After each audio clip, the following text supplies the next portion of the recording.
The Ingenious program is designed under the guidance of Paramahamsa Nityananda.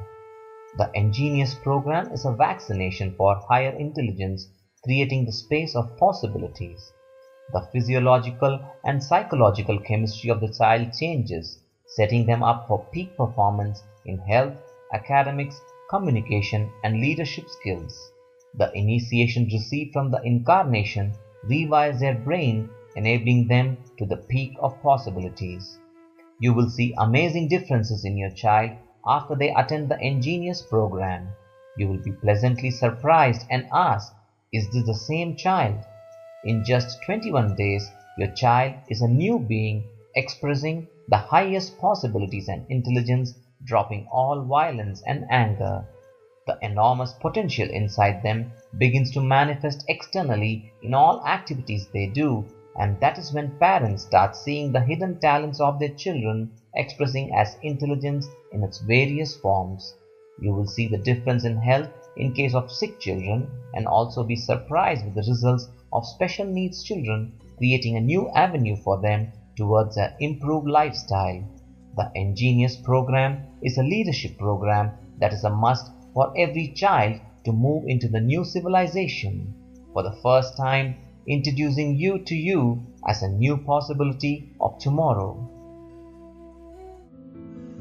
His Holiness Paramahamsa Nityananda is a world-renowned teacher in the science of living enlightenment. As the spiritual head of the oldest apex body of Hinduism, he is revered as a living incarnation of superconsciousness by millions worldwide. His morning satsangs are viewed live in over 30 countries every day on television and video conferencing. Nityananda Vidyapeetham is an expression of Nityananda's vision to mold the new generation into responsible high achievers who represent the best of both Vedic wisdom and contemporary education. Mahant Maharishi Nitya Advaitananda, ordained disciple of Paramahamsa Nityananda, is directly guided into the Vedic education by him. This parenting session is conducted by Mahant Maharishi Nitya Advaitananda. Mahant Maharishi Nitya Advaitananda is the head of the Nityananda Vidyapeetham. She is currently guiding several international, urban and local schools and weekend schools around the world. As an educationist with over 10 years of childcare related experience, she has been working in the field of child development and psychology, enriching thousands of children, parents and teachers from all over the world. Ma Advait frequently conducts training in the areas of early childhood growth and development, child psychology, parental psychology, syllabus design, quantum memory activation, multiple intelligence learning techniques, school administration, and much more. Prior to taking up the lifestyle of enriching lives through education, she was a talented IT professional working with Fortune 500 company Cognizant for over 10 years, of which 8 years were in the US, where she specialized in project and technical management roles for various Global 500 companies. She quit her lucrative IT career and became an entrepreneur by starting an international school in Chennai. She holds a Bachelor of Computer Science Engineering, Bachelor and Master's degree in Education, and is still pursuing her education by doing a Master's degree in Psychology.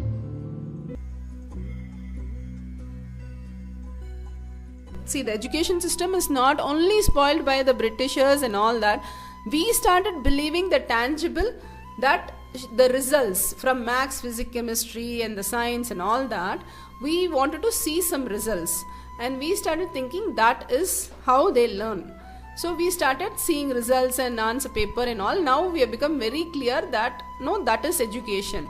But the whole thing we forget is their innate intelligence, their potential and their capability, how they absorb things. It's said that they were learning 250 ships of data. Swamiji says so much of knowledge one Brahmin boy used to recite. Now learning 20 pages, not 30 pages. It's like a big headache, and we have to sit with them for doing the homework, and they have to finish the homework next day and all those things. So why there is so much of difference? Where they were able to absorb books. And now we are struggling with 20 pages and 30 pages for homework and making them study and making them wake up and all those things. It's very, very different and very, very difficult for us. Why we created such a space is because slowly and slowly we started believing the system of education where Britishers taught us. See, there are so many things. Even now, Delhi, we have a pillar of iron where nobody knows what it is made of. No, the metal is not understood even now. They were such great rishis who understood something beyond, something more. But right now we are stuck with all these things. It's said that the zinc, how to make zinc, was taught in India and then the Chinese took up and then everybody took it up. They didn't even know how to make it because it has to be done in a particular way to get the heat should not be there, the cooling should be correct because they have to invert the whole pot and try to do some particular ways to get the zinc. But what happened was everything was taken by the Britishers, all the knowledge, and given some, literally they were learning how to do bow and arrow when we were creating all these things. Some extraordinary astronomy when we were studying and talking about stars and the position of the stars, how it affects the mind. When we are talking about these things, they were working with the bow and arrow. And then the whole science, they took it and then gave us what? All these concepts of now what we call is the lessons, English, maths, physics and chemistry. But this is nowhere to where real truth is. So Swamiji is actually bridging this gap. He wants us to go back, the 60,000 years back, how the world was really alive with just understanding higher science and truth by downloading things. It's like internet. We have found the scientific way where internet, you and me are able to now see each other. We are able to understand, hear, listen to the same content in different parts of the countries. It's so amazing, right? The same knowledge was actually in the head. Like how cell phone has come outside us, same way all these technology what we are using actually is inside us. What we have inside is what projected outside. But we forgot what is inside. After making it outside, it's like I started working with my heart-lung machine, but I forgot how to breathe.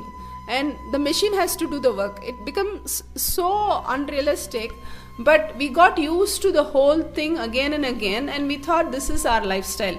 But at least we have a great possibility that kids are not born like us. They are born with such a pure space. We still have hopes that we can have a new generation form. All we need to do is create a lifestyle.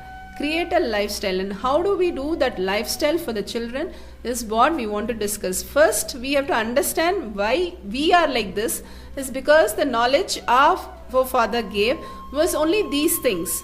So we thought these are the truths and we started learning, and we thought learning Sanskrit is good, we thought learning all this is good, but much deeper there is a possibility that anything is possible. All I need to do is get into the space and download it. How we download things in the internet, there's a small place where everything is stored.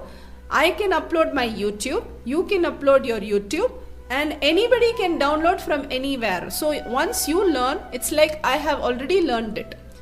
And this is so shocking. We have understood in Gurukul this is a possibility, because one starts having a sprain, the other one gets a sprain, completely different class, and the third one starts getting a sprain. Okay, I can understand logically that if the one catches a cold, the other can catch a cold.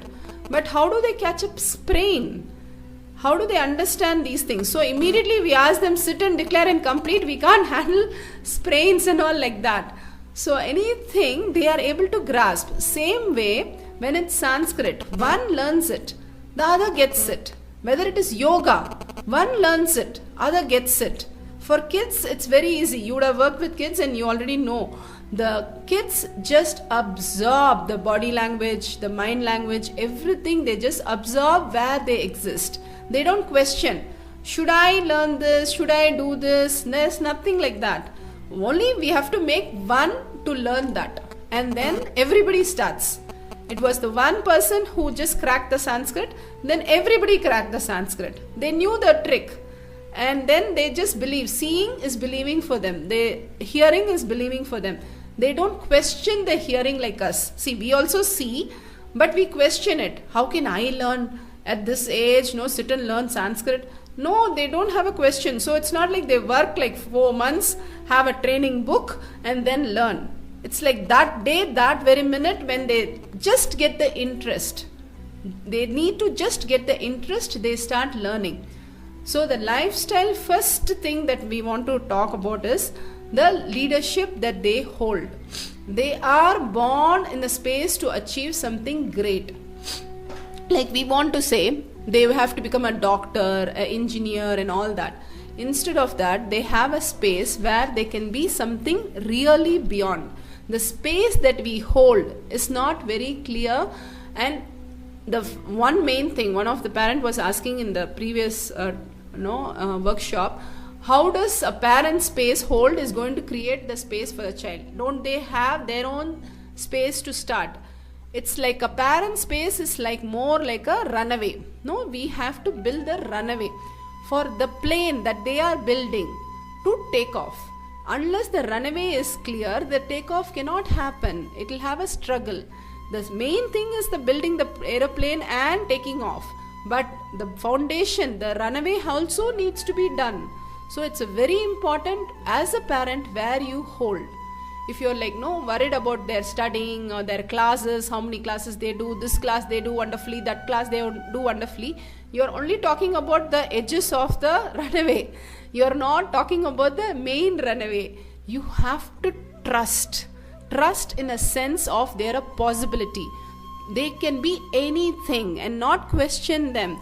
See, you will ask, okay, now they're going to be very naughty, and what do? We trust they are doing everything fine. Don't we have to tell them what to do, what not to do? Yes, Krishna also was very naughty. If you see Krishna's life, just imagine what the mother would have gone through. Every day going and breaking all their pots and stealing and eating the butter and creating all chaos in everywhere, every house possible. The parent would have gone through like hell only. It would have not been easy to walk out, step out. Everybody would be questioning, what a son you have, and they're troubling me so much and all that. But that's where the children are to explore. And the society accepted that. And the space they hold is not out of violence. So whatever he did was pure completion. So it was only after doing that also, they were only in love with Krishna. Even the mom, even though she tied and all that, there was no incompletion in that. She was in such a space that whatever they did, she'll say, yes, she'll tie him and show the mouth and all kind of things she did, the mother. But she knows that Krishna is a incarnation. She held that space for the child. And each and every child has that space where they are. Each and every child. Anything you think, you will start viewing your child completely different when you hold the highest possibility for them. They are all incarnations and gods who are living in the planet Earth. They have come down, especially the children of today. They have come down for a specific cause. But what do? My child is this, my child is that. There is no my child. The child who has come down on planet Earth is for a bigger reason. They have something extraordinary to display. They have come, it's going to be a world of possibility. Right? Just imagine when we were small, if parents, they would have told, that we'll be watching each other through internet and the technology will be so much and all that, we'll be simply laughing. Yeah, we know. That time we had a one channel TV. So we can't believe all that, right? Same way, the children of today are going to see something extraordinary in the mind-based. We saw the technology side of it, right? The scientific side. Swami is telling about how a human civilization was. So they're going to add up the technology side and the spiritual component. They will be disappearing and appearing. They'll be teleporting. They'll be having intuition, extraordinary intuition. All this can happen only first we start having the space for it to happen. We start questioning everything. The first thing I asked Mamiji was, okay, how will my teachers understand these things and how will they teach all these, Swamiji? So the only thing he said, they just have to hold the space. The space that you hold for your children is more important than you understanding. I mean, it was very true. When my son broke his hand, I was just casually teaching him only focus on the pen, because he used to fall all the time down and he used to cry for everything. He used to cry, and it used to be very difficult. So all I did was just simple words, focus on the pen, but I didn't know the real understanding of that. So the whole thing was, when he really broke his hand, just these few words took him beyond the mind and showed me also, wow, it's an extraordinary space he holds. So that is the possibility you have to hold, that they are extraordinary beings who have landed on planet Earth for a particular mission that they have taken. No, they are going to be living with incarnation. We are not born with incarnation, right? Swamiji is right now there and they are born with him, and they have some extraordinary happening, something the world is going to be taking off in a complete different plane where we don't understand. How now, if we try to describe 20 years, 30 years back, we will not understand what's going on. What do you mean all the countries coming and we are talking to each other? It will not be something visually possible for us at that time, right? As a technology. But now we understand it's such a simple thing. Same way, how it's going to be for them is something extraordinary space. All we need to do is trust that space exists, and they are come here for a different purpose. Like we have come here for a technological plane, they have come here for an extraordinary plane. So right now itself we can start holding the space, and they are very intelligent. Whichever is the best, they will choose that. If you give a chocolate, tray full of chocolate, first thing they'll go for the best one, right? So even dad says you take this, mom takes you take this, they will go for the best where they know. So it's simply the intelligence itself takes care. So you don't have to worry that dad doesn't believe, the neighbor doesn't believe, the school doesn't believe. One person even holds that space, they will only go into that, especially the mom or dad holds that space for the child, they will go towards that. Instead of pointing out this is not fine, that is not fine, you're not drinking the milk properly, you're not brushing your teeth properly. Those are very, very small thing. And all this brings down the trust where they exist.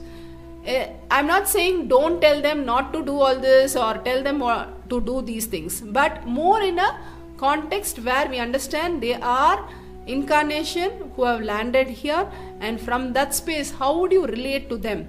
If Swamiji is in your house and he was a small kid, how would you really treat him? Something very clearly in your heart that he is something extraordinary, and from that space you would be working with him.